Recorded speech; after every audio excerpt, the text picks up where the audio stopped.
I should have listened to Alex. The guy's been by my side for over 10 years. Knows the seas as well as I do. Maybe better. He was the first to tell me about the storm. It was coming in fast. The kind that could rip apart ships twice the size of mine.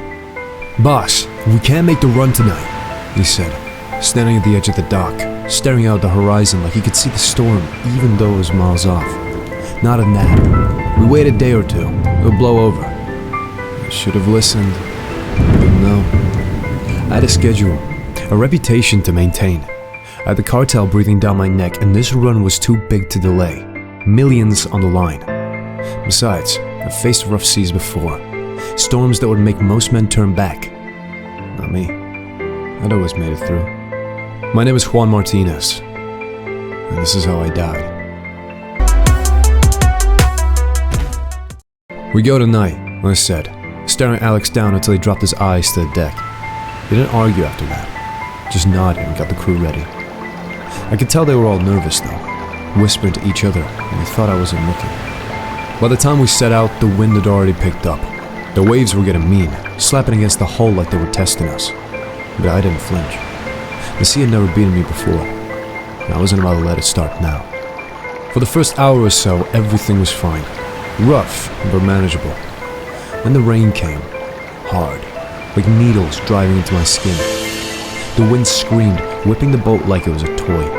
The waves started to swell, rising higher and higher until they were towering over us. The boat groaned, shuddering under the strain. I could hear Alex shouting something behind me, but the wind swallowed his words. It didn't matter. We weren't turning back. I pushed the throttle harder, forcing the boat into the storm, daring it to stop me. And then it came. The first wave. It wasn't just a swell. It was a wall. Towering, dark as night, it rose from the depths like it was hungry. The boat climbed it, creaking, groaning, like it was protesting every inch. My stomach dropped as we reached the top, a moment of terrifying weightlessness before the boat crashed down into the trough, the impact rattling my bones. Water exploded across the deck, drenching everything in its path. I gripped the railing so hard I thought my hands would bleed. My knuckles were white, my heart slamming into my chest, each breath a battle against the cold spray of the ocean. There was no time to think, no time to be scared, just raw survival. The storm wasn't letting up. If anything, it was getting worse. The wind was screaming now, not just loud, but alive. An unholy roar that drowned out everything else. I tried to shout to the others, but my voice disappeared, swallowed by the chaos. The rain hit in sheets, so thick I could barely see more than a few feet in front of me. Everything blurred, sky, sea, boat, all mixed into one violent thrashing nightmare. And the waves kept coming, each one bigger than the last, slamming into the boat like it was trying to tear us apart. We climbed one, dropped down another. The boat wasn't a boat anymore. It was a cork, tossed in a washing machine, helpless against the fury of the storm. My body slammed against the rail again, the cold steel biting into my skin. But I didn't care. I couldn't let go. I couldn't move. All around me, I could hear the groans of the ship, the creaking of the wood straining under the weight of the water. Every crack, every snap made my heart race faster. I didn't know how much longer it would hold together. We weren't meant to survive something like this. And that's when I saw him. At first, I thought it was a trick of the rain or maybe just my imagination. But no, he was there, standing at the bow of the boat. A tall figure, cloaked in black, his face hidden under a hood. It wasn't wet. The storm didn't touch him, like he existed apart from all of it. I felt a cold chill crawl up my spine, but I shook it off. Must be the exhaustion, I thought. Too many nights for any cargo, too many close calls. But I couldn't take my eyes off him. His bony hand gripped a long scythe, its blade gleaming in the flashes of lightning. I looked back at Alex, hoping he saw it too, but he was busy holding on for dear life, eyes wide with terror.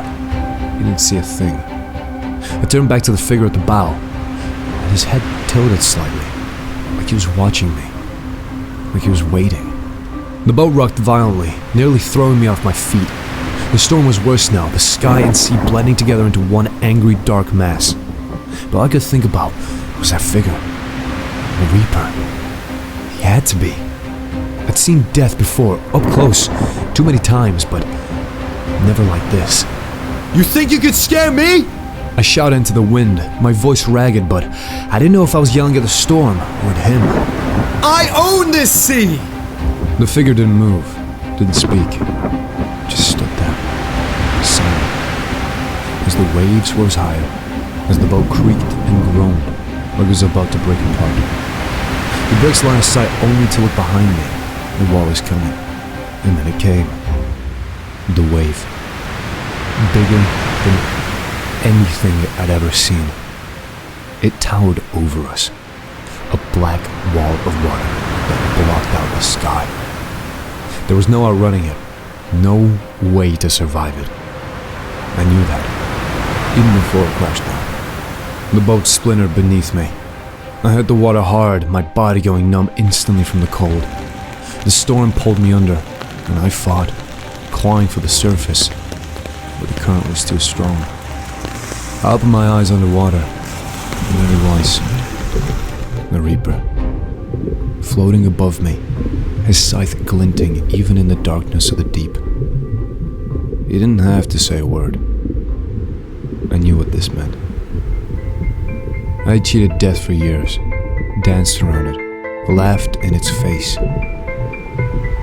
But no one escapes forever. The sea had always been mine, or so I thought. Turns out, it wasn't mine. It never was. As the water filled my lungs and the light faded, I realized it had always belonged to him. And now, so did I. I've been down here for many storms now, forced to relive the horrors of the events that put me here. And twice over, whenever someone succumbs to the same fate as I suffered the exact fear that I felt the night of the storm, when I knew that death was imminent. My only relief is the time I've been granted to tell you my story. I'm not here to tell you what you should or shouldn't do, or to warn you not to be like me. Your life is yours. All I'll say is, you make your own bed.